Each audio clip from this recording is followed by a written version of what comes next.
Nii, tere, olen Meelis matkasuvilad.ee ja nüüd räägime teile natukene katuseventilaatoritest ehk Maxfani ventilaatorid näevad välja nad sellised. Üks huvitav asi, mis nende puhul on see, et ta võib ventileerida, et võib toimuda ka õhuringlusena, kui ta on kinni. Samas tema juhtimine on hästi lihtne, see käib puldiga, ta läheb puldiga lahti, seda võib kasutada sõidu ajal.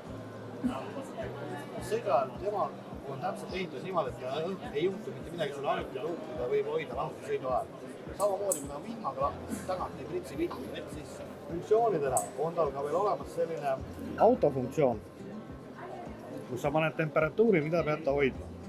Kui sa tõstad seda temperatuuri 20, peaaegu selle, mis on välistemperatuur, siis ta tunneb, et sisetemperatuur on, et hoiab seda ühte temperatuuri ja ta luuk läheb ise automaatselt kinni.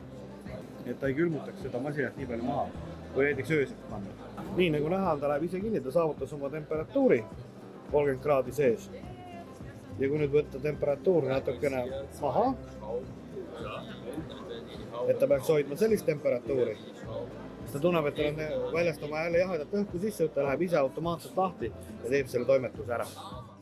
Tänud tähelepanu eest ja jälgige matkasuvilad.ee, kus alati rohkem infot.